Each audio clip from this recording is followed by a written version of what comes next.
عزیز طلباء، السلام علیکم ورحمۃ اللہ وبرکاتہ۔ مرحبا بعودتکم الى درس الحدیث من جدید، فحیاکم اللہ واکرمکم اللہ وزادکم اللہ شرفا وعزا۔ رب زدنی علما، رب اشرح لی صدری ویسر لی امری واحلل عقدۃ من لسانی یفقهوا قولی۔ اللہم انا نسألک علما نافعا وعملا متقبلا ورزقا طیبا۔ اللہم انا نعوذ بک من علم لا ينفعنا، اللہم انفعنا بما علمتنا وعلمنا ما ينفعنا وزدنا علما۔ عزیز طلباء، اللہ کے فضل و کرم اور اس کی توفیق سے مشکوٰۃ المصابیح کے سلسلہ دروس کا یہ سبق نمبر 50، ایپیسوڈ نمبر 50 جو آپ کے سامنے موجود ہے، اور آج کے ہمارے اس لیسن کے ضمن میں زیر مطالعہ احادیث 3966 سے 3972 تو آتے ہیں بغیر کسی تمہید کے آج کے اس سبق کے حوالے سے احادیث کی نصوص کی جانب براہ راست کتاب سے ہم دیکھتے ہیں کہ کون سی حدیث آج جو ہے ہمارے پاس پہلی حدیث اور کس راوی سے وہ مروی ہے۔ تو جیسا کہ آپ کو معلوم ہے عزیز طلباء کے سابقہ اسباق کے حوالے سے بھی یہ کتاب الجہاد کہ بہت ہی وسیع و عریض ایک چیپٹر ہے، اور اس میں مختلف ابواب ہیں۔ تو حالیہ باب جو ہے وہ قیدیوں کے حکم کے بارے میں ہے کہ جو حق و باطل کے معرکہ کے نتیجے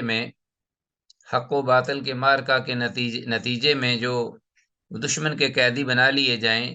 تو ان کے ساتھ کیسا سلوک ہونا چاہیے، کیا شرعی حکم ہے، اور رسول اللہ صلی اللہ علیہ وسلم نے ان کے ساتھ کیا سلوک کیا، اور طرز عمل آپ کا ان کے ساتھ کیسا تھا۔ تو اس سلسلے میں ہمارے پاس آج کی یہ پہلی حدیث جو کہ 3966 ہے، یہ انس بن مالک رضی اللہ تعالیٰ عنہ سے یہ مروی ہے۔ وعن انس رضی اللہ تعالیٰ عنہ ان 80 رجلا من اہل مکہ، انس بن مالک رضی اللہ عنہ فرماتے ہیں یا ان سے یہ روایت ہے کہ 80 کے قریب آدمی، ان 80 رجلا من اہل مکہ، اہل مکہ سے جو دشمن تھے، مشرک تھے، کفار مکہ، حابطوا علی رسول اللہ صلی اللہ علیہ وسلم، انہوں نے حملہ کیا، حابطوا یا اترے رسول اللہ صلی اللہ علیہ وسلم پر، یعنی آپ پر حملہ کیا اچانک، من جبل تنعیم، جبل تنعیم سے، تنعیم پہاڑ سے، اور یہ تنعیم کا علاقہ ہے جس میں یہ پہاڑ ہے، متسلحین، جو کہ سب کے سب اسلحہ سے لیس تھے، مسلح آدمی تھے 80 کے قریب، نبی کریم صلی اللہ علیہ وسلم اور آپ کے صحابہ پر، یریدون غرۃ النبی، وہ چاہتے تھے کہ اللہ کے نبی صلی اللہ علیہ وسلم کو بے خبری میں پالیں اور ان پر اور آپ کے صحابہ پر حملہ کر کے ان کو نشانہ بنائیں، نعوذ باللہ، اور انہیں نقصان پہنچائیں۔ تو ایک دفعہ پھر میں پڑھتا ہوں، ان 80 رجل من اہل مکہ حبطوا علی رسول اللہ من جبل التنعیم متسلحین یریدون غرۃ النبی و اصحابہ، کہ بے شک یقیناً 80 کے قریب آدمی اہل مکہ کے کفار اہل مکہ سے، جنہوں نے رسول اللہ صلی اللہ علیہ وسلم پر اور آپ کے صحابہ پر جبل تنعیم سے، تنعیم پہاڑ سے مسلح ہو کر آپ کو بے خبری میں آنے کے لیے یا آپ پر حملہ کرنے کے لیے اللہ بولا یا حملہ کیا، فاخذہم سلما، تو اللہ کے نبی صلی اللہ علیہ وسلم نے انہیں اللہ کی تائید اور نصرت سے پکڑ لیا، انہیں گرفتار کر لیا، فاستحیاہم، لیکن انہیں آپ صلی اللہ علیہ وسلم نے زندہ چھوڑ دیا، فاستحیاہم، وفی روایت، اور ایک روایت میں یہ الفاظ ہیں، فاعتقہم، تو آپ صلی اللہ علیہ وسلم نے انہیں آزاد کر دیا، فانزل اللہ تعالیٰ، تو اس پر اللہ جل شانہ نے یہ آیت مبارکہ اتاری، وَهُوَ الَّذِي، اور وہی ذات یعنی اللہ کی ذات، کف ایدیہم، جس نے روکا ان دشمنوں یعنی کفار مکہ کے ہاتھوں کو عنکم تم سے کہ وہ تم پر نہ پہنچ سکیں، وایدیکم اور تمہارے ہاتھوں کو روکا عنہم ان سے کہ تم بھی ان کو قتل نہ کرو، ببطن مکہ مکہ کی وادی میں۔ رواہ مسلم اور امام مسلم نے سے روایت کیا ہے 3966۔ تو عزیز طلبہ دیکھیے رسول اللہ صلی اللہ علیہ وسلم نے ان کو پکڑ لیا مغلوب کر کے، لیکن اس کے باوجود ان سب پر احسان فرمایا کہ انہیں زندہ چھوڑ دیا، آزاد کر دیا۔ تو حدیث میں یہ واقعہ جو مذکور ہے یہ حدیبیہ کے سال کا ہے، یعنی سن 6 ہجری میں۔ تو اس سے یہ بھی معلوم ہوا کہ پیغمبر جو بھی فیصلہ فرماتا ہے وہ اللہ جل شانہ کی مرضی اور توفیق سے وہ اس پر عمل درآمد کرتا ہے، جیسا کہ وَهُوَ الَّذِي، یہی وہی ذات اللہ کی ہے جس نے ان کو روکا تم سے اور تمہیں روکا ان سے، تو دونوں فریقین میں سے کسی کا بھی نقصان نہ ہوا، اور یہ اللہ کا حکم تھا، اس اللہ کی منشا تھی، مرضی تھی، ببطن مکہ مکہ کی وادی میں۔ آگے آتے ہیں، اگلی حدیث ہمارے پاس 3967 وان قتادہ رحمہ اللہ تعالی سے یہ روایت مروی ہے، قال وہ کہتے ہیں ذکر لنا انس بن مالک رضی اللہ تعالی عنہ کہ ہمیں ذکر کیا انس بن مالک رضی اللہ عنہ نے ان ابی طلحہ ابو طلحہ رضی اللہ عنہ کے حوالے سے، یا ابو طلحہ رضی اللہ تعالیٰ عنہ کی سند سے انس بن مالک رضی اللہ عنہ نے ہمیں بیان کیا، یہ قتادہ رحمہ اللہ کہتے ہیں جو کہ تابعی ہیں بڑے جلیل القدر، کہ ان نبی اللہ صلی اللہ علیہ وسلم امر یوم بدر باربعۃ وعشرین رجلا من صنادید قریش، کہ اللہ کے نبی صلی اللہ علیہ وسلم نے بدر کے دن، جس دن بدر کی لڑائی ہوئی تھی، بدر کے دن حکم فرمایا 24 آدمیوں کے بارے میں، باربعۃ وعشرین رجلا من صنادید قریش، جو قریش کے چوٹی کے سردار تھے، پرومیننٹ لوگ تھے، قریش مکہ کے بڑے سردار، 24 بڑے سرداروں کے بارے میں آپ صلی اللہ علیہ وسلم نے بدر کے دن یہ حکم فرمایا، کیا فَقُذِفُوا فِي طَوِيٍّ مِّنْ أَطْوَاءِ بَدْرٍ خَبِيثٍ مُخْبِثٍ، فَقُذِفُوا تو وہ ڈال دیے گئے، پھینک دیے گئے اللہ کے نبی صلی اللہ علیہ وسلم کے حکم سے، فی طَوِيٍّ مِّنْ أَطْوَاءِ بَدْرٍ بدر کے کنوؤں میں سے ایک کنویں میں، بدر خبیث مخبث جو کہ بہت ہی گندا غلیظ تھا اور گندا کرنے والا بھی تھا، یعنی خبیث یعنی گندگی و غلاظت کا ڈھیر خود بھی تھا، اور جو بھی اس میں پڑتا تو اس کو گندگی و غلاظت کا ڈھیر بنا دیتا، خبیث مخبث۔ وکان اذا ظہر علی قوم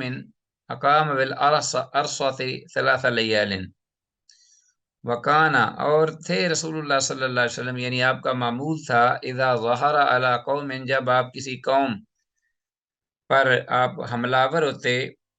اور پھر ان کو مغلوب کرتے، ان کو شکست دے دیتے، ہزیمت سے دوچار کرتے، تو اقام بالارصۃ 3 لیال، تو وہاں اس مغلوب قوم کے پاس آپ 3 راتوں تک ٹھہرتے۔ یہ آپ کا معمول تھا کہ فتح کے بعد آپ وہاں اس مفتوح علاقے میں اقام بالارصۃ 3 لیال 3 راتوں تک، یعنی 3 دن رات تک آپ صلی اللہ علیہ وسلم وہاں قیام فرمایا کرتے۔ فلما کان ببدر، اور تو جب بدر کا معرکہ تھا یا لڑائی ہوئی تھی، الیوم الثالث امر براحلتہ، تو آپ صلی اللہ علیہ وسلم نے تیسرے دن وہاں سے کوچ کرنے کا حکم فرمایا، ٹھیک ہے جی، فشد علیہ رحلھا، ہاں جی، فشد علیہ رحلھا، تو آپ صلی اللہ علیہ وسلم کی سواری پر کچاوا جو ہے وہ رکھا گیا، کسا گیا، ہاں جی، فشد علیہ رحلھا، یا یہ ہے کہ اس کا معنی یہ ہے فشد علیہ رحلھا کہ جو سواریاں تھیں ان پر کچاوے رکھے گئے، یعنی کاٹھیاں رکھی گئیں، ٹھیک ہے جی۔ اور وہ یعنی گویا کہ تیار کر دی گئی روانگی کے لیے. فشد علیہ رحلها، اس کو ذہن میں رکھیے گا، آپ سے پوچھا جا سکتا ہے. ثم مشا، پھر آپ چلے، وتبعوا اصحابہ، اور آپ صلی اللہ علیہ وسلم کے پیچھے آپ کے صحابہ بھی چلے، یعنی وہ بھی انہوں نے بھی فالو کیا آپ صلی اللہ علیہ وسلم کو. ثم مشا وتبعوا اصحابہ، پھر آپ چلے بدر سے، وتبعوا اصحابہ، اور آپ کے پیچھے آپ کے صحابہ رضوان اللہ علیہم اجمعین بھی چلے. حتی قام علی شفت الرقیہ، یہاں تک کہ آپ کھڑے ہوئے آ کر اس کنویں کے کنارے پر، وہی جو بدر کا کنواں جس میں آپ نے حکم دیا تھا کہ 24 بڑے جو سردار کفر کے سردار تھے، بڑے کفر کے وڈیرے، ان کو وہاں پھینک دیا جائے، ان کی ناشوں کو، ان کی ڈیڈ باڈیز کو. تو جب انہیں پھینک دیا گیا تو آپ چلتے ہوئے وہاں بدر کے کنویں پر کنارے پر آ گئے، اسی کنویں کے کنارے پر. فجعل ینادیہم، تو آپ شروع ہوئے ان کو بلانے، پکارنے، باسمائہم، ان کے اپنے ناموں کے ساتھ، و اسماء آبائہم، اور ان کے ساتھ ہی آباء و اجداد کے ناموں کے ساتھ بھی. صرف انہی کا نام نہیں آپ نے لیا بلکہ ان کے آباء و اجداد کا نام بھی ساتھ لیتے. یا فلان ابن فلان، اے فلاں بیٹے فلاں کے. یا فلان ابن فلان، اے فلاں بیٹے فلاں کے. ایسرکم انکم اطعتم اللہ ورسولہ، کیا تمہیں یہ بات پسند تھی کہ بے شک تم اللہ اور اس کے رسول کی اطاعت کرتے. اللہ اکبر، یعنی جب تم زندہ تھے تو تمہیں یہ بات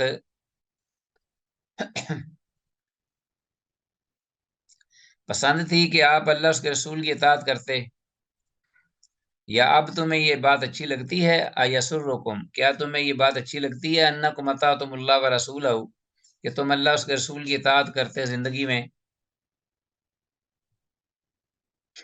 تو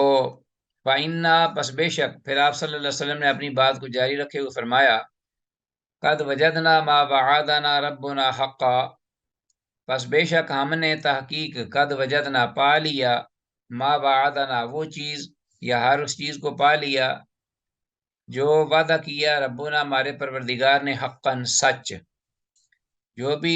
ہمارے پروردگار نے ہمیں وعدہ کیا تھا وہ ہم نے پا لیا، سچ پا لیا، حقیقتاً پا لیا. فحل وجدتم، یہ بتاؤ اے کو کافرو، فحل وجدتم ما وعد ربکم حقا، تو کیا تم نے بھی وہ چیز پا لی جس کا تمہارے پروردگار نے وعدہ کیا تھا سچائی کے ساتھ. وہ سچ تم نے بھی پا لی ہے، حقیقتاً تم نے بھی وہ چیزیں پا لی. آپ نے یہ بات فرمائی انہیں آر دلاتے ہوئے. وقال عمر، عمر رضی اللہ عنہ نے فرمایا اس وقت، یا رسول اللہ، اللہ کے رسول، ما تکلم من اجساد لا ارواح لها، ما تکلم، کہ کیا آپ گفتگو کر رہے ہیں ایسے جسموں سے کہ لا ارواح لها، جن میں روحیں نہیں ہیں، سرے سے جن میں کوئی زندگی نہیں ہے، اور روحیں بھی نہیں، صرف وہ اب مردار ہیں. تو قال النبی صلی اللہ علیہ وسلم، اللہ کے نبی صلی اللہ علیہ وسلم نے فرمایا، والذی نفس محمد بیدہ، اس ذات کی قسم کہ محمد صلی اللہ علیہ وسلم کی جان جو ہے وہ جس ذات کے ہاتھ میں ہے، ما انتم باسمع لما اقول منہم، کہ ما انتم باسمع، تم زیادہ نہیں سن پا رہے، لما، اس چیز کو، اقول، جو میں کہہ رہا ہوں اس وقت، منہم، ان کی نسبت. مطلب یہ کہ تمہاری نسبت بھی وہ زیادہ باتیں سن رہے ہیں جو کہ میں انہیں کہہ رہا ہوں. اتنی کلیئر اور واضح تم بھی نہیں سن رہے جتنی اللہ انہیں سنا رہا ہے. وفی روایت، اور ایک روایت میں ہے، ما انتم باسمع منہم، ما انتم باسمع منہم، نہیں ہو تم زیادہ سننے والے ان کی نسبت، ولکن لا یجیبون، اور لیکن وہ جواب دینے کی طاقت نہیں رکھتے، جواب نہیں دے پاتے، کیونکہ وہ اس اسباب کی دنیا سے نکل گئے ہیں. متفق علیہ. وزاد البخاری، امام بخاری نے یہ الفاظ زیادہ کیے، قال قتادہ، تو کہ قتادہ رحمہ اللہ نے کہا، احیاہم اللہ، کہ اللہ نے ان کو زندہ کر دیا، حتی اسمعہم، یہاں تک کہ وہ آپ صلی اللہ اسمعہم قولہ، یہاں تک کہ وہ اپنے نبی کی بات کو انہیں سنا سکے، اللہ نے انہیں زندہ کیا کچھ دیر کے لیے۔ توبیخاً، ادرو توبیخ یعنی ڈانٹ ڈپٹ کے، ادرو سرزنش کے، و تصغیراً اور انہیں ادرو حقارت کے، و نکمتاً اور ادرو انتقام کے، و حسرتاً و ندامتاً اور ادرو حسرت و ندامت کے، شرمندگی کے۔ تو یہ قتادہ رحمہ اللہ کا قول ہے، جو راوی ہیں جنہوں نے اوپر ذکر کیا ہے انس بن مالک رضی اللہ عنہ سے اس حدیث کو، اور انہوں نے آگے ابو طلحہ رضی اللہ عنہ کے حوالے سے یہ حدیث ذکر کی ہے۔ تو ابو قتادہ کہتے ہیں کہ اللہ نے ان کو زندہ کر دی ہے، تو اللہ قادر مطلق ہے، مردوں کو زندہ کر سکتا ہے جس وقت چاہے، جب تک چاہے۔ تو قال قتادہ، تو پھر سن لیجئے، قتادہ رحمہ اللہ کہتے ہیں احیاءہم اللہ، اللہ نے ان کو زندہ کر دیا، ان کفار کو، حتی اسمعہم قولہ، یہاں تک کہ ان کو سنا سکے، سنا دے اپنے پیغمبر کا کلام یا بات یا گفتگو، توبیخاً و تصغیراً و نقمتاً و حسرتاً و ندما، یعنی ڈانٹ ڈپٹ کے طور پر، اور انہیں ان کو حقارت کے طور پر، و تصغیراً و نقمتاً اور انتقام کے طور پر، و حسرتاً و ندامتاً اور حسرت و ندامت و شرمندگی کی وجہ سے یا کی بنا پر۔ تو یہ حدیث ہم نے پڑھی، تو اس میں حدیث میں الفاظ توبیخاً کا مطلب ہے ادر ہوئے سرزنش کے یا وعید کے، ڈانٹ ڈپٹ کے۔ حدیث کے الفاظ شفت الرقیہ، شفت الرقیہ کا مطلب، اس کو انڈرلائن کیجئے، کنویں کا کنارہ۔ عزیز طلبہ، حدیث میں مردوں کی سماعت یعنی سننے کے بارے میں ایک یہ خاص وقت اور خاص قسم کے لوگوں کے لیے ہے، ایک خاص وقت ہے اور خاص قسم کے لوگوں کے لیے ہے کہ جب اللہ تعالیٰ چاہے سنا دے، اور پھر اس میں کوئی تفریق نہیں، خواہ وہ مومن ہو یا کافر۔ اسی لیے تو عمر رضی اللہ عنہ نے تعجب کے طور پر آپ صلی اللہ علیہ وسلم سے اس بارے میں سوال کیا کہ آپ ان جسموں سے اللہ کے رسول کلام کر رہے ہیں جن میں سرے سے نہ زندگی ہے نہ روحیں ہیں، اور پھر اللہ تعالیٰ کا یہ فرمان بھی وَمَا أَنْتَ بِمُسْمِعٍ مَنْ فِي الْقُبُورِ، اور اے پیغمبر صلی اللہ علیہ وسلم، آپ جو قبروں میں ہیں ان کو نہیں سنا سکتے۔ اور اللہ جل شانہ کا یہ فرمان بھی ہے اِنَّكَ لَا تُسْمِعُ الْمَوْتَى، کہ بے شک آپ مردوں کو نہیں سنا سکتے۔ تو بدر کے کنویں والوں کو اللہ تعالیٰ نے سنا دیا، تو وہ تھے بھی کافر، تو معلوم ہوا کہ جو سن لے، یا جس کو اللہ تعالیٰ یہ کسی مصلحت کے تحت اپنی مرضی سے سننے کی توفیق دے دے، یا ہمت طاقت یا اپنے حکم سے، تو وہ کوئی کمال کی بات نہیں ہے، نہ ہی کوئی اپنا تقوی اور پرہیزگاری کا کوئی، یا بڑے ہی کسی بلند مرتبے یا بلند مقام کی یہ کوئی نشانی ہے۔ اگر یہ ہوتا تو وہ کافر مردود جو تھے سب سے زیادہ اللہ کی نافرمان اور رسول اللہ صلی اللہ علیہ وسلم کے ہاں وہ قابل نفرت تھے، تو ان کو بھی اللہ نے سنا دیا جب چاہا۔ تو مردوں کا سننا جب اللہ چاہے جسے بھی چاہے سنا دے، یہ کوئی کمال کی بات نہیں ہے، اور پھر جسے چاہے سنا دے، جب چاہے سنا دے۔ اللہ کے نبی صلی اللہ علیہ وسلم یا اور کوئی، یا ہما شما کوئی بھی نہیں سنا سکتا انہیں۔ اچھا جی، آگے ہمارے پاس حدیث ہے 3968، وان مروان والمسور ابن مخرمہ، مروان اور مسور بن مخرمہ رضی اللہ تعالیٰ عنہما سے یہ روایت ہے، ان رسول اللہ صلی اللہ علیہ وسلم قام حین جاءہ وفد حوازن مسلمین، کہ اللہ کے نبی صلی اللہ علیہ وسلم، ہاں جی، کھڑے ہوئے، ان رسول اللہ صلی اللہ علیہ وسلم قام، کھڑے ہوئے، حین جاءہ جس وقت آپ کے پاس آئے، وفد حوازن مسلمین، بنو حوازن یعنی حوازن قبیلہ کے جو لوگ تھے وہ آئے وفد کی شکل میں مسلمان ہو کر، مسلمین۔ وہ طائف کا یہ ایک بڑا، طائف والوں کا، حوازن اور ثقیف، جیسا کہ میں نے پہلے بھی ذکر کیا ہے یہ علاقہ تھا جس میں یہ لوگ رہتے تھے، اور بڑے ہی پاورفل، بڑے جنگجو واریر تھے، بڑے، اور بڑا مال تھا ان کے پاس۔ تو جب مغلوب ہوئے، اللہ کے پیغمبر کو اللہ نے فتح دی ان پر، تو آپ صلی اللہ علیہ وسلم اس وقت کھڑے ہوئے خطبہ کے لیے، ہی نہ جاؤ، جب یہ آپ کے پاس آئے، وفد و حوازنہ، یعنی آپ کے پاس آئے کون؟ اب بنو حوازن قبیلہ تھا، اس کے لوگ وفد کی شکل میں مسلمین مسلمان ہو کر، تو مسلمان ہو گئے، کیونکہ نبی مکرم صلی اللہ علیہ وسلم نے جنگ کے دوران ان کا خاصا مال اور ان کی عورتیں اور بچوں کو قیدی بنایا، اور خاصا مال جو ہے وہ آپ صلی اللہ علیہ وسلم کو ملا، حاصل ہوا۔ فَسَأَلُوهُ أَن يَرُدَّ إِلَيْهِمْ أَمْوَالَهُمْ وَصَبْيَهُمْ، تو یہ آئے اور انہوں نے آپ صلی اللہ علیہ وسلم سے سوال کیا، مانگا، کیا سوال کیا؟ یرد علیہم، کہ ان کی جانب لوٹا دیں، اموالہم، ان کے مالوں کو بھی، وصبیہم، اور ان کے جو قیدی وغیرہ جو بنائے گئے ہیں ان کی قوم کے لوگ، ان کو بھی واپس لوٹا دیں، کیونکہ ہم مسلمان ہو گئے ہیں۔ فقال،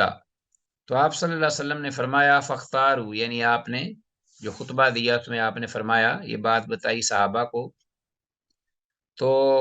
آپ نے پھر ان کو یہ فرمایا، اختیار دے دیا، فاختاروا احدی الطائفتین، آپ صلی اللہ علیہ وسلم نے انہیں فرمایا کہ تم اختیار کر لو، انتخاب کر لو، احدی الطائفتین، دو گروہوں میں سے ایک گروہ کا، اما الصبیہ، یا تو آپ اپنے قیدی واپس لے لو، واما المال، اور یا پھر آپ مال لے لو اور قیدی ہمارے پاس رہنے دو۔ قالوا، کہنے لگے، فإنا نختار صبینا، کہ ہم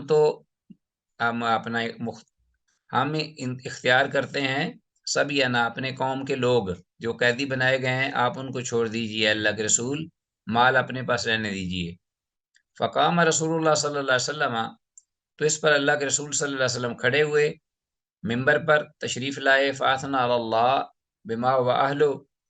تو آپ صلی اللہ علیہ وسلم نے اللہ جل شانہ کی ثنا بیان کی، وہ ثنا کہ جس کا وہ اللہ اہل ہے، مستحق ہے اللہ کی ذات۔ تو ثم قال، پھر آپ نے فرمایا، اما بعد، حمد و ثنا کے بعد، اللہ کی حمد و ثنا کے بعد، فإن اخوانکم، صحابہ سے آپ مخاطب ہیں کہ فإن اخوانکم قد جاؤوا تائبین، کہ بے شک تمہارے بھائی، اب بھائی بن گئے ہیں، ظاہر مسلمان ہو کے آئے ہیں، بے شک تمہارے بھائی قد جاؤ، تحقیق آئے ہیں، تائبین، تائب ہو کر، یعنی کفر سے تائب، شرک سے تائب ہو کر۔ وَإِنِّي قَدْ رَأَيْتُ أَنْ أَرُدَّ إِلَيْهِمْ صَبْيَهُمْ، اور بے شک تحقیق رئی، تو میں نے یہ سمجھا ہے یا خیال کیا ہے یا میری رائے ہے کہ أَنْ أَرُدَّ إِلَيْهِمْ صَبْيَهُمْ، کہ میں لوٹا دوں ان کی جانب ان کے قیدی، کیونکہ اب وہ مسلمان ہو گئے ہیں۔ فمن احب منکم ان یطیب ذلک فلیفعل، تو جو تم میں سے، من حبا منکم، جو تم میں سے پسند کرتا ہے، ہاں جی، منکم، تم میں سے، ان یطیبا، کہ وہ یہ عمل، پاکیزہ عمل کرے، ذالک فلیفعل، تو وہ جو کر گزرے، یعنی وہ چھوڑ دے قیدی اپنا جو اس کو دیا ہے میں نے۔ ومن احب منکم ان یکون علی حفظہ، اور جو شخص یہ چاہتا ہے تم میں سے، من احبا منکم ان یکون علی حفظہ، کہ وہ اپنے قیدی کو یا اپنے مال کو اپنے پاس ہی رکھے جو اسے ملا ہے دشمن کا، تو حتی نعطیہ ایاہ من اول ما یفیء اللہ علینا فلیفعل، تو ہم اس کو اس کے بدلے میں دے دیں گے، حتی نعطیہ ایاہ، خاص اسی کو ہم اس کے بدلے میں دے دیں گے، من اول ما یفیء اللہ، سب سے پہلے جو اللہ ہمیں غنیمت کا مال دے گا، ما یفیء اللہ علینا فلیفعل، تو وہ کر لے ایسا کام، تو اسے چاہیے کہ وہ ایسا کام کر لے۔ ہاں جی، آپ صلی اللہ علیہ وسلم نے صحابہ کو یہ رغبت دلائی، اور برسر ممبر آپ نے یہ بات فرمائی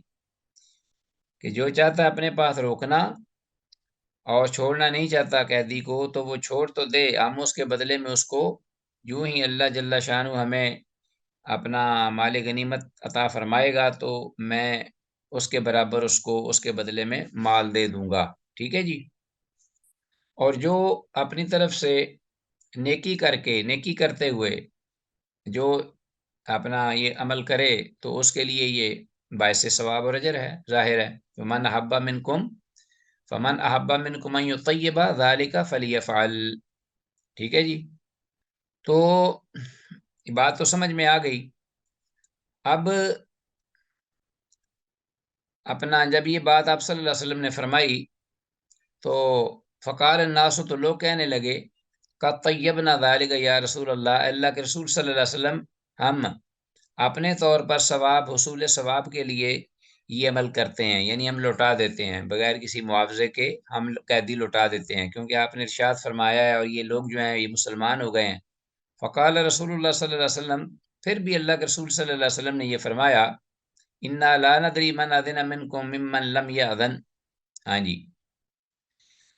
بے شک لا ندری ہم نہیں جانتے، من اذن منکم کہ کس نے تم میں سے اجازت دی ہے ایسا کرنے کی اپنے دل سے، ممن لم یاذن ان لوگوں میں سے جنہوں نے اجازت نہیں دی، ہم نہیں جانتے کہ تم لوگ جو کہ جنہوں نے اجازت نہیں دی واپس کرنے کی، یا جو نہیں چاہتے واپس کرنا اپنا قیدی، ان میں سے ہم اس کو نہیں جانتے جس نے رضامندی سے قیدی واپس کیا یا کرنا چاہتا ہے۔ فرجعوا، تو تم ایسے کرو، لوٹو، جاؤ، حتی یرفع یعنی جاؤ واپس، حتی یرفع علینا رفعاکم یہاں تک کہ تمہارے بڑے جو ہیں وہ ہماری طرف یہ اپنا اپنی رضامندی یا اجازت جو ہے وہ ہمیں بتائیں، حتی یرفع علینا رفعاکم تمہارے بڑے جو تمہاری جان پہچان والے ہیں، تمہاری برادری کے ہیں، بڑے بزرگ ہیں وہ، یا تمہارے جو سردار ہیں جن کے تم ماتحت ہو، وہ ہمیں یہ بات بتائیں۔ حتی یرفع علینا رفعاکم امرکم تمہارا معاملہ کیا ہے، کون جو ہے وہ اپنی رضامندی سے چھوڑنا چاہتا ہے قیدی کو اور کون نہیں چھوڑنا چاہتا، تمہاری بات جو ہے اس سے ہمیں معلوم نہیں ہوا کہ کون دل سے چھوڑنا چاہ رہا ہے کون نہیں چھوڑنا چاہ رہا، تو تم اپنے بڑوں کو کی طرف جاؤ اور اس معاملے کے ساتھ معاملے کو ان کے ساتھ ڈسکس کرو اور وہ ہمیں پھر بتائیں۔ فرجع الناس، تو لوگ گئے، صحابہ کرام رضوان اللہ علیہم اجمعین پلٹے، فکلمہم رفعاہم تو ان کے ساتھ ان کے جو بڑے ہیں انہوں نے بات کی، ہاں جی، ثم رجعوا الی رسول اللہ پھر وہ واپس آئے اللہ کے رسول کی جانب، فاخبروہ تو انہوں نے آپ صلی اللہ علیہ وسلم کو ساری بات بتا دی، خبر دے دی کہ ہم نے بات کی ہے اپنے بڑوں سے، انہم قد طیبوا وادنوا اور بے شک انہوں نے سب نے تحقیق طیبوا انہوں نے بے لوث ان کو چھوڑنے کی آمادگی ظاہر کی ہے، وادنوا اور انہوں نے اجازت بھی دے دی ہے۔ رواه البخاری، امام بخاری نے سے روایت کی اس حدیث کو، ہاں جی۔ اچھا جی، آگے ہمارے پاس حدیث ہے، یہ حدیث جو ہم نے ابھی پڑھی ہے 3968، ہاں جی، یہ حدیث اس کے من جملہ فوائد میں سے ایک تو عزیز طلبہ یہ ہے کہ امام کے لیے مال غنیمت سے قرض لینے کا جواز، ہاں جی، جب نبی مکرم صلی اللہ علیہ وسلم نے فرمایا نا کہ جو قیدی اپنی رضامندی سے چھوڑنا نہیں چاہتا اور اپنا اس کو اپنے پاس رکھنا چاہتا ہے تو وہ آج چھوڑ دے اس کو، تو ہم اس کے بدلے میں یعنی بطور قرض میں اس کو جب بھی اللہ ہمیں مال فے دے گا دشمنوں کے مقابلے میں لڑائی میں جو مال غنیمت ہی ہوتا ہے، تو میں اس کے بدلے میں اس کو وہ مال دے دوں گا اس کے برابر۔ تو گویا کہ اللہ کے رسول صلی اللہ علیہ وسلم نے ایک قسم کا قرض لیا اس مال غنیمت سے۔ غزوہ حوازن جو ہے اس کو غزوہ حنین بھی کہتے ہیں، جو فتح مکہ کے بعد ہوا اور اس میں بہت سا مال غنیمت ہاتھ لگا، جیسا کہ میں نے ذکر کیا ہے کہ بنو حوازن بڑے ہی ایک امیر اپنا قبیلہ تھا اور بڑا طاقتور، بنو حوازن کا بہت سا مال اور اولاد لوٹ لیے گئے مسلمانوں کے ہاتھوں ایک جنگ کے نتیجے میں، تو وہ مسلمان ہو کر رسول اللہ صلی اللہ علیہ وسلم کی خدمت میں آئے اور مال و اولاد کی واپسی کا مطالبہ کر دیا۔ جیسا کہ میں نے بات کہی ہے مال غنیمت کی تقسیم کے بعد، ہاں جی، ایک یہ بھی فائدہ ہے کہ مال غنیمت کی تقسیم جب ہو جائے تو اس کے بعد وہ مال مجاہدین کی ملکیت میں آ جاتا ہے، یہی وجہ ہے کہ ان سب سے آپ صلی اللہ علیہ وسلم نے اجازت مانگی، وگرنہ اگر تقسیم نہ ہوتا تو شاید صحابہ اکرام رضوان اللہ علیہم اجمعین سے یہ اجازت نہ مانگی جاتی۔ تو جب آپ نے ان کو مال دے دیا، تقسیم ہو گیا، قیدی بھی اور مال بھی، تقسیم ہونے کے بعد وہ لوگ مسلمان بن کے آئے مسلمان ہو کر، تو پھر یہ ان کی ملکیت میں آ جاتا ہے تقسیم کے بعد۔ اگر اموال غنیمت تقسیم کر دیا جائے اور بعد میں لوگ مسلمان ہوں تو ان کو مال لوٹانا واجب نہیں، یہ بھی بات ہے۔ تو یہاں جو صورت تھی وہ یہ تھی کہ آپ صلی اللہ علیہ وسلم جو ان کو واپس کر رہے تھے، ان کے قیدی، وہ ادرو رحمت اور شفقت کے کر رہے تھے، اور صحابہ سے ہی انہوں نے اجازت لی کہ وہ صحابہ کی ملکیت میں ہے، اور صحابہ سے آپ نے انہیں برسر ممبر انگیخت دلائی، انہیں رغبت دلائی نیکی کے کام میں کہ وہ مسلمان ہو کے آ گئے ہیں، تو اپریشیشن کے طور پر ان کے قیدیوں کو چھوڑ دو۔ تو آپ نے رغبت دلائی، آپ نے حکم نہیں دیا۔ تو جب وہ آمادہ ہوئے، اسی لیے آپ نے اختیار دیا تھا، تو پھر صحابہ جو ہیں وہ بھی رسول اللہ صلی اللہ علیہ وسلم کی اس رغبت دلانے پر وہ بھی آمادہ ہو گئے فوراً، اور انہوں نے بے لوث ان کو سب کو رہا کر دیا، چھوڑ دیا قیدیوں کو۔ تو واجب نہیں ہے صورت میں جب مال تقسیم ہو جائے اور بعد میں لوگ آئیں، چاہے تو امام وقت یا حاکم جو ہے یا خلیفہ وہ واپس کر دے، اور چاہے تو نہ کرے، یہ واجب نہیں ایسی صورت میں جب مال تقسیم ہو جائے۔ حدیث 3969 وعن عمران ابن حسین رضی اللہ تعالی عنہ قال، سیدنا عمران بن حسین رضی اللہ تعالیٰ عنہ سے یہ روایت مروی ہے، قال وہ کہتے ہیں، کان ثقیف حلیفا لبنی عقیل، کہ جو بنو ثقیف قبیلہ تھا،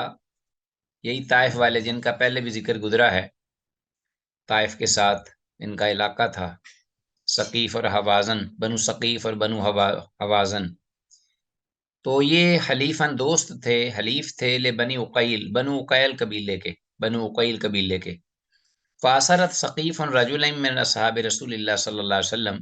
تو دوران جنگ اثرت قیدی بنا لیے بنو ثقیف نے، ثقیف قبیلے والوں نے، رجلین دو صحابی، دو آدمی، من اصحاب رسول اللہ، رسول اللہ صلی اللہ علیہ وسلم کے صحابہ میں سے، یعنی دو صحابی جو ہیں وہ ان کی قید میں آ گئے، بنو ثقیف کی انہوں نے پکڑ لیے۔ وَأَسَرَ أَصْحَابُ رسول اللہ صلی اللہ علیہ وسلم رجلا من بنی عقیل، اور رسول اللہ صلی اللہ علیہ وسلم کے جو صحابہ ہیں انہوں نے مقابلے میں بنو عقیل کا ایک آدمی جو ہے اس کو قیدی بنا لیا، وہ ان کے ہاتھ چڑھ گیا اور انہوں نے اس کو پکڑ لیا۔ اب یہ دونوں آپس میں حلیف تھے، دوست تھے دونوں قبیلے۔ فَأَوْثَقُوهُ، تو صحابہ رضی اللہ عنہم نے، صحابہ اکرام رضی اللہ تعالیٰ عنہم نے اس قیدی کو جو پکڑا تھا، بنو عقیل کا آدمی، اس کو انہوں نے باندھ دیا۔ فَوْثَقُوهُ فَتَرَكُوهُ فِي الْحَرَّةِ، اور اسے ایک سنگلاخ ریگستان یعنی میں اس کو سنگلاخ میدان میں یا اپنا جگہ میں اس کو پھینک دیا، جو گرم تھی، ویسے بھی یہ سنگلاخ تھی۔ فَتَرَاهُ فِي الْحَرَّةِ، پتھروں کی بنی ہوئی جگہ تھی، وہاں پھینک دیا اس کو۔ فَمَرَّ بِهِ رسول اللہ صلی اللہ علیہ وسلم فَنَادَاهُ، یعنی باندھ کر اس کو پھینکا نا تاکہ ادھر ادھر نہ جا سکے۔ تو رسول اللہ صلی اللہ علیہ وسلم وہاں سے گزرے، فمر بہ رسول اللہ صلی اللہ علیہ وسلم فناداہ، تو وہ قیدی جو ہے وہ آپ صلی اللہ علیہ وسلم کو آواز دینے لگا، یا محمد یا محمد، کیونکہ وہ اس وقت مشرک تھا، تو کہنے لگا کہ یا محمد یا محمد، اے محمد اے محمد، فیما اخذتو، کس جرم کی بنا پر مجھے پکڑ لیا گیا ہے؟ قال، آپ نے فرمایا، بجریرت خلفائکم ثقیفا، تمہیں پکڑا گیا ہے تمہارے جو حلیف یعنی دوست بنو ثقیف ہیں ان کے جرم کے بدلے میں تمہیں پکڑ لیا گیا ہے، کیونکہ انہوں نے ہمارے دو آدمی پکڑے ہیں۔ فتارکہ ومضی، اور آپ صلی اللہ علیہ وسلم نے یہ فرمایا اور اسے چھوڑتے ہوئے آگے چل پڑے اور آپ آگے گزرے۔ فناداہ، تو پھر وہ دوبارہ اس نے پکارا آپ صلی اللہ علیہ وسلم کو، یا محمد یا محمد۔ فرحمہ رسول اللہ صلی اللہ علیہ وسلم، تب اللہ کے رسول صلی اللہ علیہ وسلم کو اس پر رحم آ گیا، ترس آ گیا۔ فراجع، تو آپ واپس لوٹے۔ قال، اور فرمایا، ما شانو کا، کیا معاملہ ہے تیرا؟ قال، کہتا ہے، انی مسلم، تو میں تو بے شک مسلمان ہو گیا ہوں، میں تو مسلمان ہوں اب۔ فقال، آپ نے فرمایا، لو قلتھا، اگر تو یہ کلمہ کہتا اس وقت، وانت تملک امرک، جب تو اپنے معاملے کا مالک تھا، یعنی جب تو آزاد تھا اور تجھ سے یہ مطالبہ تھا کہ تو مسلمان ہو جائے، تو تو مسلمان ہو جاتا، تو افلاح تا کل الفلاح، تو مکمل طور پر فلاح پا جاتا، کامیاب ہو جاتا مکمل۔ کالا، تو اب راوی کہتے ہیں کہ ففداہ رسول اللہ صلی اللہ علیہ وسلم برجلین، تو تب اللہ کے رسول صلی اللہ علیہ وسلم نے اسے فدیہ میں دیا 2 آدمیوں کے بدلے میں، جو اپنے 2 صحابہ جو قید ہوئے تھے۔ اللہ دین اثرتہما ثقیف، کہ جن 2 صحابہ کو بنو ثقیف نے قید کیا ہوا تھا، تو اس کے بدلے، اس ایک آدمی کے بدلے اللہ کے رسول صلی اللہ علیہ وسلم نے وہ اپنے 2 آدمی جو ہیں وہ اس آدمی کو فدیے میں دے کر وہ چھڑا لیے۔ رواہ مسلم سے امام مسلم نے روایت کیا ہے، اور حدیث کے الفاظ فطرحوہ فی الحرہ، اس کا انڈر لائن کیجئے، اس کا ترجمہ ہے تو انہوں نے اسے ایک پتھریلی زمین میں پھینک دیا باندھ کر اس قیدی کو۔ تو عزیز طلبہ، اس کے بھی کچھ فوائد ہیں حدیث کے، جو کہ مثال کے طور پر ہم بیان کرتے ہیں۔ عرب قبائل آپس میں یہ کیسے، کیوں آپ نے ایسے کیا کہ ایک قبیلے نے ان کے 2 کپڑے اپنا صحابی پکڑ لیے، تو دوسرا قبیلہ جو حلیف تھا اس کا آدمی صحابہ نے پکڑ لیا، یہ کیوں ایسے ہوا؟ عرب قبائل جو تھے اسلام سے پہلے بھی اور ابتدا میں بھی، اسلام کی ابتدا میں بھی آپس میں ہم قسم اور ہم عہد ہو جایا کرتے تھے، یعنی کچھ قبیلے آپس میں مل جاتے اور عہد و پیمان کر لیتے، قسمیں کھا لیتے کہ ہم ایک دوسرے کے نقصان کے، فائدے کے ذمہ دار ہیں، کہ نیکی و بدی میں، خوشی اور غمی میں ہم ایک دوسرے کے ساتھ شریک ہیں۔ تو اسلام نے آ کر جو حق کے موافق عہد و پیمان تھے اور قسمیں تھیں ان کو تو باقی رکھا، لیکن بقیہ جو تھیں نا، جو کہ حق کے مخالف تھیں، سچائی کے اور ناحق تھیں، ان کو اسلام نے ختم کر دیا۔ نبی مکرم صلی اللہ علیہ وسلم نے ان کی عادات کے موافق یہ کام کیا، کیونکہ اس میں مصلحت یہ تھی کہ رسول اللہ صلی اللہ علیہ وسلم اس ایک آدمی کے فدیہ دینے میں 2 مسلمان چھڑا رہے تھے، تو وہ ایسے ہوا بھی کہ آپ صلی اللہ علیہ وسلم نے ان 2 کو چھڑوا لیا اور ایک ان کا بھی آزاد کر دیا بعد میں، کیونکہ وہ آپس میں حلیف تھے ظاہر ہے۔ تو جب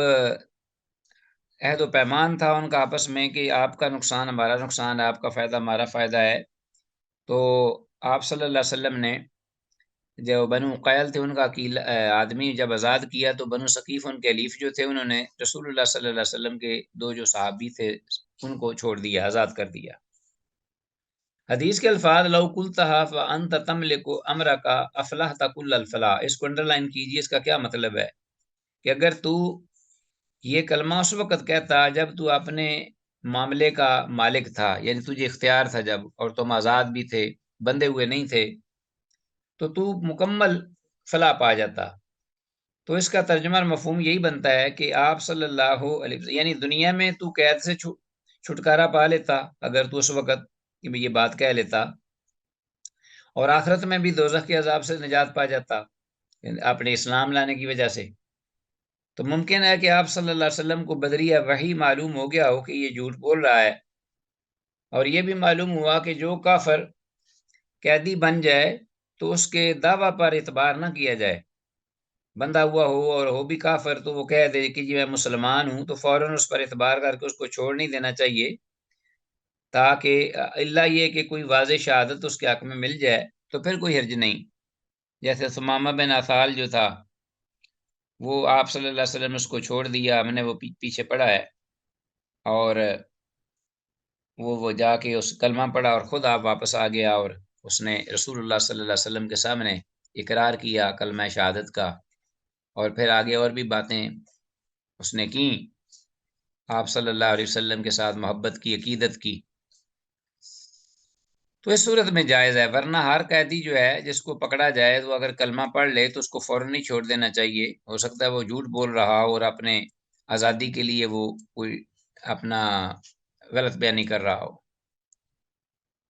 الفصل الثانی، دوسری فصل ہے اسباب کی۔ حدیث نمبر 3970، ان عائشہ عائشہ رضی اللہ عنہ سے یہ روایت قالت، وہ کہتی ہیں لما بعث اہل مکہ فی فداء سرائہم، کہ جب اہل مکہ یعنی قریش کافر جو تھے انہوں نے بھیجا فی فداء سرائہم اپنے قیدیوں کو چھڑانے کے لیے فدیے بھیجے، جب فی فداء سرائہم بعثت زینب فی فداء ابی العاص بمال، تو حضرت زینب رضی اللہ تعالیٰ نے جو رسول اللہ صلی اللہ علیہ وسلم کی بیٹی تھیں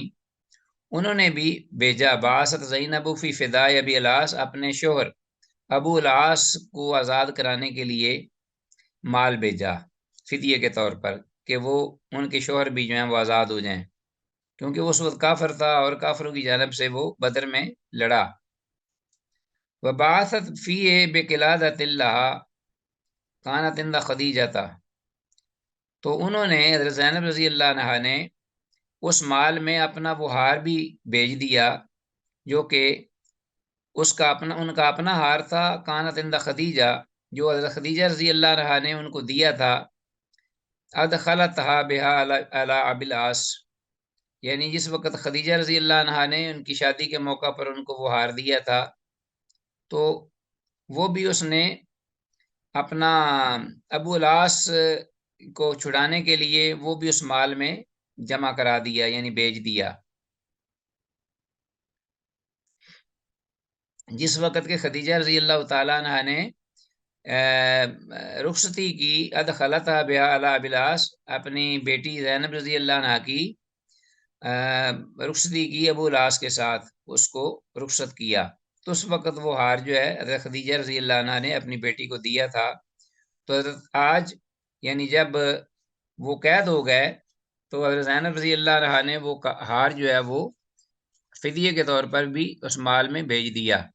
فلما رآها رسول اللہ صلی اللہ علیہ وسلم رق لها رقۃ شدیدۃ، جب رسول اللہ صلی اللہ علیہ وسلم نے اس ہار کو دیکھا تو آپ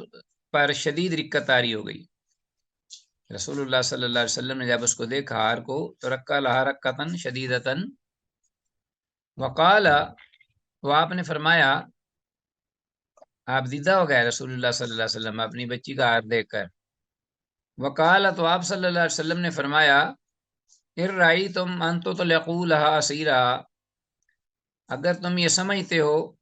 کہ تم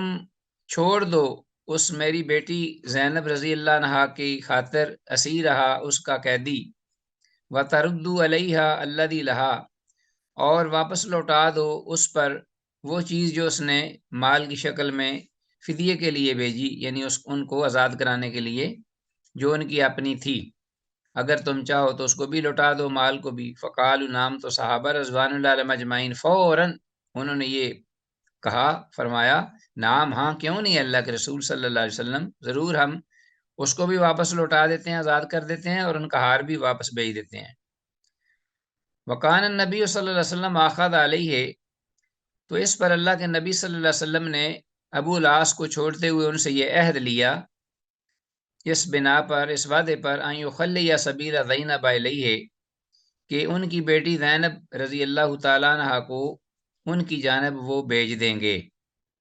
اب جب جائیں گے مکہ میں تو میری بیٹی کو وہ بھیج دیں گے میری جانب مدینہ۔ وبعث رسول اللہ صلی اللہ علیہ وسلم زید بن حارثہ تھا، اور ساتھ ہی اللہ کے رسول صلی اللہ علیہ وسلم نے بھیجا حضرت سیدنا زید بن حارثہ رضی اللہ عنہ کو، ورجلا من الانصار، اور انصار کے ایک اور آدمی کو بھیجا مکہ کی جانب۔ فقال، تو آپ نے فرمایا، کونا ببطن یاجیجا، کہ تم دونوں یاجج کی وادی میں یا نشیبی جگہ میں تم وہاں پہنچنا، وہاں چلے جانا، پہنچ جانا وہاں، کونا ببطن یاجیجا، تم وہاں ٹھہرے رہنا یاجج کی وادی میں، حتی تمر بکما زینب، یہاں تک کہ تمہارے پاس سے زینب جو ہیں وہ گزریں گی میری بیٹی یہاں مدینہ آنے کے لیے۔ فتصحباہا، تو تم دونوں اس کے ساتھ ہو لینا، حتی یاتیا بہا، یہاں تک کہ تم اس کو لے کر میرے پاس یہاں پہنچ جانا، یہاں لے آنا۔ رواہ احمد و ابو داود، ہاں جی، امام احمد نے مسند میں اور ابو داود نے سنن ابی داود میں اس کو روایت کیا ہے اس حدیث کو۔ تو یہ حدیث جو ہے، حدیث کی سند تو کمزور ہے اس حدیث کی، واقعہ بڑا معروف ہے، البتہ مسند احمد میں یہ حدیث سند صحیح سند کے ساتھ موجود ہے، تو لہٰذا یہ حدیث صحیح ہوئی۔ اچھا جی، حدیث میں عبارت لما بعث اہل مکہ فی فداء اسرائہم، اس کا ترجمہ انڈر لائن کیجیے۔ اس کا معنی ہے کہ جب اہل مکہ کے کافروں نے اپنے بدر کے قیدیوں کو آزاد کروانے کے لیے فدیہ بھیجا، لما بعث اہل مکہ فی فداء اسرائہم۔ اور اسی طرح یہ جو دونوں صحابی جن کو رسول اللہ صلی اللہ علیہ وسلم نے ڈیوٹی ذمہ داری لگائی کہ تم مکہ کے فلاں مقام اور وادی میں ٹھہرو جا کر، وہاں حضرت زینب رضی اللہ عنہ آ جائیں گی تو انہیں لے آنا، تو یہ دونوں صحابی سیدہ زینب رضی اللہ عنہ کے لیے تو نامحرم تھے، غیر محرم تھے، تو آپ صلی اللہ علیہ وسلم امن کے طور پر اور ضرورت کے تحت ایک خاص سبب کے ہوتے ہوئے آپ صلی اللہ علیہ وسلم نے انہیں بھیجا، اس مہم کے لیے، اس کام کے لیے انہیں بھیجا، وگرنہ عام اور نارمل حالات میں ایک عورت کو غیر محرم کے ساتھ سفر کرنا جائز نہیں ہے۔ تو یہ خاص اوقات میں خاص ضرورت کے تحت یہ معاملہ ہوا، جیسے کہ ایک لمبے سفر میں سیدنا عدی بن حاتم رضی اللہ تعالیٰ عنہ کی بہن کو بھی آپ صلی اللہ علیہ وسلم نے صحابہ رضی اللہ عنہ کے ساتھ ان کے قبیلے تک پہنچانے کے لیے ان کے ساتھ آپ نے ان کو بھیجا تھا، وہ بھی ایک ضرورت تھی۔ واللہ اعلم عالم بالصواب۔ آگے ہمارے پاس حدیث ہے 3971، عائشہ رضی اللہ تعالیٰ عنہ سے ہی یہ مروی ہے، ان رسول اللہ صلی اللہ علیہ وسلم لما اسر اہل بدر، جب اللہ کے رسول صلی اللہ علیہ وسلم نے اہل بدر کو قیدی بنایا، قاتل عقبہ بن ابی معیط، تو آپ صلی اللہ علیہ وسلم نے ان قیدیوں میں سے عقبہ بن ابی معیط جو ہے اس کو قتل کر دیا، والنضر بن الحارث، اور نضر بن حارث کو بھی۔ یہ بہت ہی انتہا درجے کے کمینے اور بڑے ظالم اور سفاک اور پیغمبر پاک کے سخت دشمن اور بے ادب اور گستاخ تھے، جو بھی ان کو ٹائٹل دے دیں وہ کم ہے، اس لیے آپ صلی اللہ علیہ وسلم جو ہیں انہوں نے اس کو، تو جو بھی پیغمبر عمل کرتے ہیں اللہ کے حکم سے کرتے ہیں، اللہ کی منشا اور مرضی کے مطابق، تو اللہ کی بھی مرضی یہی تھی کہ ان کو جہنم واصل کیا جائے۔ ومن علی ابی عزۃ الجمحی، جبکہ آپ صلی اللہ علیہ وسلم نے ابو عزہ الجمحی کو احسان کیا اس پر اور اس کو چھوڑ دیا، آزاد کر دیا، رواہ فی شرح سنہ، تو اس کو بلا معاوضہ آپ نے آسان کر کے، یعنی اس سے فدیہ بھی نہیں لیا اور اس کو چھوڑ دیا۔ اس کو امام صاحب نے شرح سنہ میں ذکر کیا ہے اس حدیث کو۔ حدیث کی سند ضعیف ہے اور بدون سند عن شافعی، امام شافعی سے بھی بغیر سند کے یہ حدیث جو ہے یہ مروی ہے۔ باقی نیز حدیث کی سیرت اور تاریخ اسلام کی کتابوں میں بھی یہ اس کے شواہد ضعیف ہی ہیں، سند بعض کہتے ہیں یہ اس کی سند معضل ہے۔ تو بہرحال اگر قیدی مسلمان ہو تو امام کو اس کے قتل کرنے یا مفت چھوڑ دینے میں اختیار ہے۔ حدیث بہرحال ضعیف ہے، اس لیے یہ پائے صحت کے پائے کو ثبوت کو نہیں پہنچتی، واللہ عالم۔ آگے ہمارے پاس حدیث ہے 3972، وعن عبداللہ بن مسعود رضی اللہ تعالیٰ عنہ، ابن مسعود ان عبداللہ بن مسعود رضی اللہ تعالیٰ عنہ سے یہ روایت ہے، ان رسول اللہ صلی اللہ علیہ وسلم لما اراد قتل عقبہ بن ابی معیط، جب آپ صلی اللہ علیہ وسلم نے عقبہ بن ابی معیط کے قتل کا ارادہ کیا، قال، تو وہ آگے سے کہنے لگا، من للصبیتی، من للصبیتی، کہ یہ جو میرے بچے ہیں ان کی کون دیکھ بھال کرے گا؟ قال، آپ نے فرمایا، النار، جہنم، رواہ ابو داود، سے امام ابو داود نے روایت کیا ہے۔ تو بعض اہل علم نے اس کی سند کو حسن جبکہ بعض نے اسے ضعیف کہا ہے، مختلف فی ہے اس کی اسنادی حیثیت اہل علم کے درمیان، واللہ اعلم عالم بالصواب۔ تو جو ضعیف کہتے ہیں وہ کہتے ہیں کہ سند میں ابراہیم النخعی مدلس اور عنن ہے اور حدیث کے شواہد بھی کمزور ہیں۔ تو عزیز طلبہ، یہ ایک چونکہ حدیث تو ضعیف ہی ہے، بہرحال ایک کافر کو جواب دینے کا آسن اسلوب یہ اس حدیث میں ذکر ہوا ہے کہ آپ نے اس جہنمی کو یہ کہا کہ تو اپنی فکر کر اور کلمہ پڑھ لے اور بچ جا جہنم سے، بچوں کا اللہ مالک ہے اور تیرے لیے آگ تیار ہے اور تجھے بچوں کی پڑی ہوئی ہے، ولیعاذ باللہ۔ تو اس کے ساتھ ہی عزیز طلبہ آج کا ہمارا یہ جو لیسن ہے اختتام پذیر ہوا، اللہ تعالیٰ کی توفیق سے اور اس دعا کے ساتھ کہ جو کچھ کہا سنا ہے اللہ اس پہ عمل کی توفیق دے سمجھ کر، اور منوان دیگر جو ہمارے اہل اسلام ہیں ان تک اس پیغام کو کنوے کرنے کی بھی اللہ میں توفیق مرحمت فرمائے۔ ھذا ما عندی واللہ اعلم وعلم بالصواب، وإلی اللقاء، والسلام علیکم ورحمۃ اللہ وبرکاتہ۔